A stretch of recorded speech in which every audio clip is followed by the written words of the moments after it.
Pump step in front of the congregation. Lil Pumpernickel.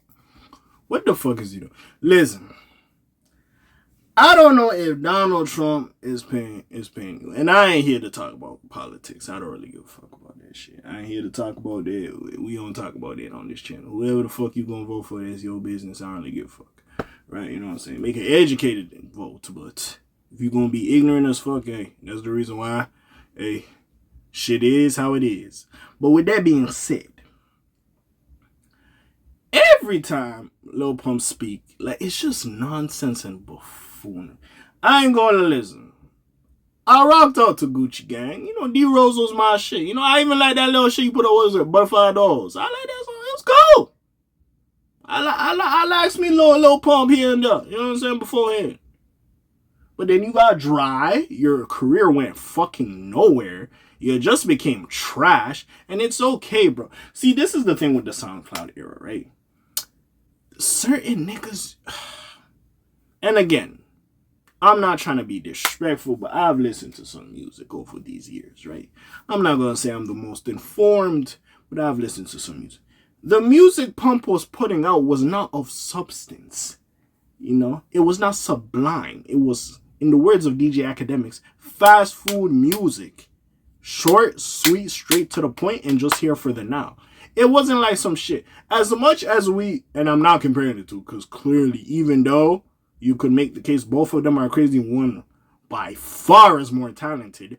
Kanye West, as much and as crazy as he is and all the bullshit he does, we still sit there and go listen to the album. Why? Because he's a good musician. He gave us College Dropout, Late Registration, Graduation, fucking My Beautiful Dark Twisted Fantasy, a fucking, what's that shit called? Watch the Throne, Pablo. Donda was great. I enjoyed Donda. Like, he is giving us some quality music.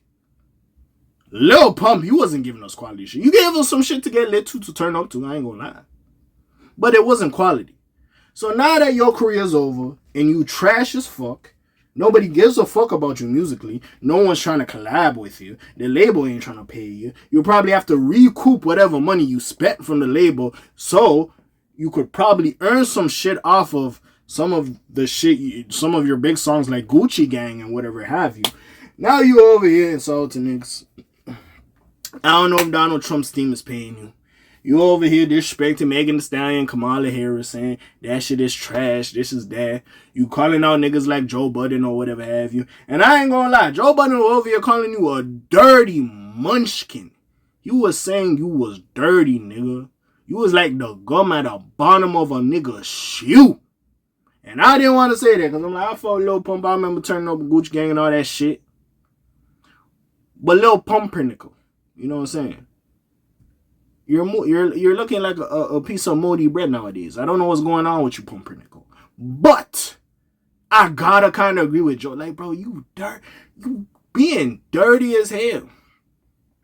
And the fact, listen, Lil Pump, I fuck you. And you of the culture, you know what I'm saying? Like, you know, you Hispanic, you know, you gang with us, you know, when it comes to using the N-word. We all know that certain Hispanic people, they say the N-word, like, you know what I'm saying? It's fly. Like, we got the Afro, Hispanics, Afro-Latinas and Latinos, you know, that's gang, you know, we like cousins, if you will, to the regular blacks. Yo, that sounds crazy as hell, I'm sorry. That sounds crazy as hell, I'm sorry, that sounds crazy, I apologize for that.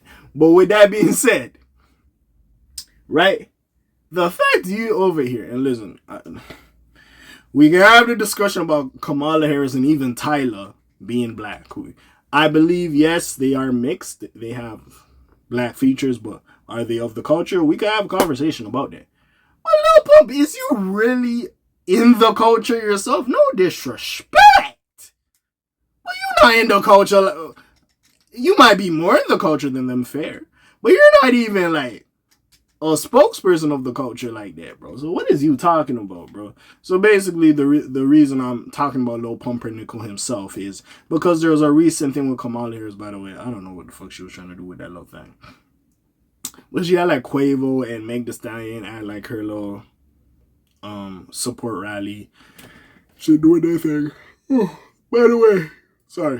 by the way, Meg, as much as I do like Meg or whatever, I get it.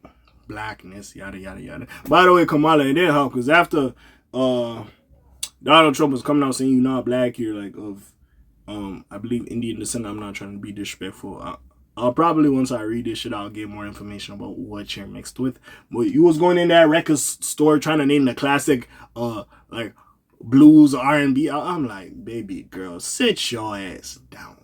Number one. But number two, like, we all know what Megan Thee Stallion does. She's on her hot girl-ish. She over there twerking and shit, like, which I could see why people are looking at it like, bro, it's a fucking political rally. But, bro, we have Donald Trump having fucking Chef G and all these motherfuckers pull up, like, it is what it is at this point now, bro. This shit is a popularity show. It's always been a popularity contest, number one. And, yo, at this point, you just bringing show ponies to the race. So it's like, would you rather go to Donald's thing and look at Chef G?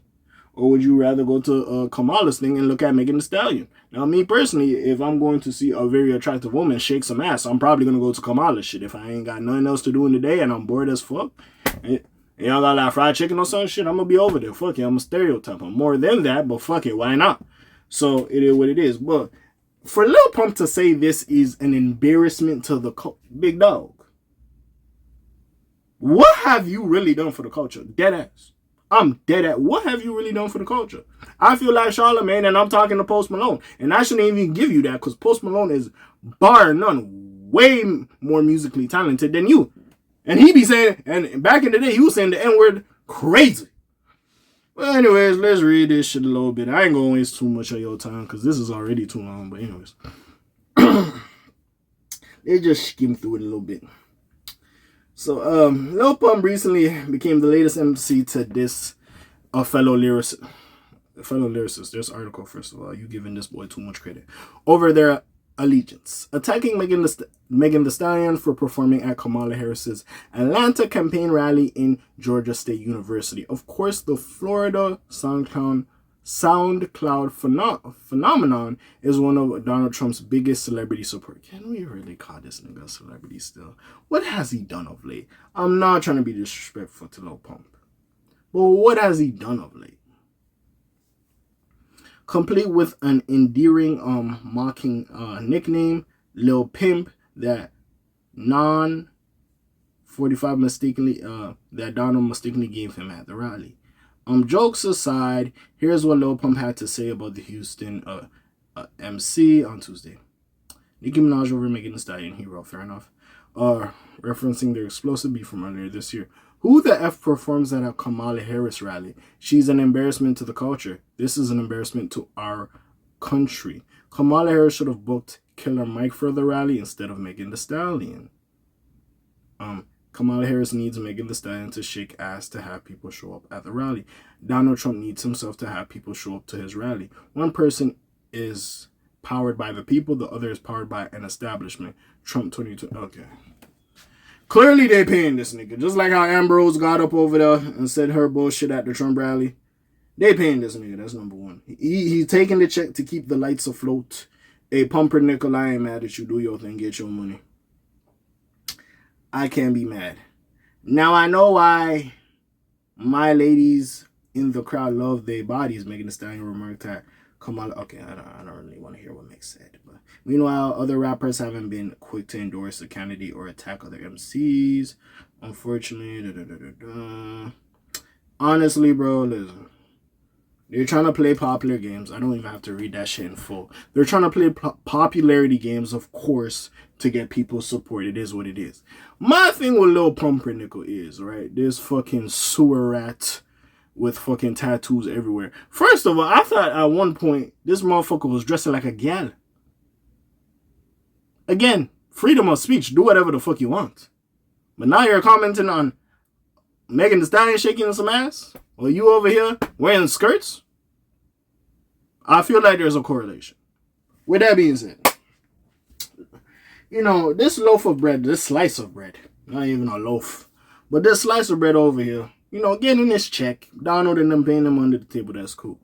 The fact he thinks, and I don't even think I can do this, but the fact he thinks he can speak for a culture, and if we're talking about black culture, the fact that you think you can speak for it, is fucking horrendous, and it's major stupidity on this point. Makes no fucking sense. Lil Pump, get your money. You using it to keep your lights afloat. Hopefully use some of that money to take care of your family members and whoever have you. Keeps you afloat, you know what I'm saying? Do that. But at the end of the day, shut your dumb ass up. Like, we didn't need to hear that shit. You like Donald, that's cool, nigga. Go do your thing. Listen, yes, Donald Trump, he's very polarizing. He says some wild shit. The motherfucker recently just said he did more for black people than Abraham Lincoln. Nigga, do you know how agape my mouth was? I was perplexed when I heard that shit. But, yes, he says wild shit, and more people might go to his shit. Yes. Then Kamala's. First of all, late. We thought it was Biden. And second about Biden did not do her anything. Biden was... Every time he walked, he looked like he was sick. At some points, when he would get on the podium and talk, I thought if the fan blew wind the wrong way, he would have a seizure and pass away. He looked sickly up there. So the fact he even stepped down, I was even impressed. I'm like, thank God. Because, bro, I don't know what he was on. He was on some shit. I don't even know if he would have made it. And, you know what I'm saying, knock on wood. Like, all jokes aside, I don't know if he would have made to the fucking election. No disrespect. But, pumpernickel. Listen, go find your boyfriend, smoke perp. And try to make music again. Because right now, bro, it looks like you're a fucking shell of a man who's just taking a check and just spewing propaganda and vitriol and stupidity out there just to maintain money. Hey, go ahead. I'm not mad at you. If it's keeping the lights on, it is what it is. But at the end of the day, if you trying to talk to a motherfucker with some fact and some intelligence, clearly that's not your strong suit and you sound like a fucking idiot. But that's really all I gotta say about this shit. And don't get it fucked up. I did not like that Kamala rally. There was on some bullshit there as well. But this nigga just talking out his ass. But anyways, what do y'all feel? Like and subscribe. Help your boy out. Help your boy grow. Hey, listen. Take a little time out your day. Like and subscribe. It won't take you that long. It'll take you 5 seconds. You hear me? Take you 5 seconds. Put a little smile on this face. But besides all that, I'm gone. You hear me? Shalom, Zoom, peace, y'all, Elsh gang.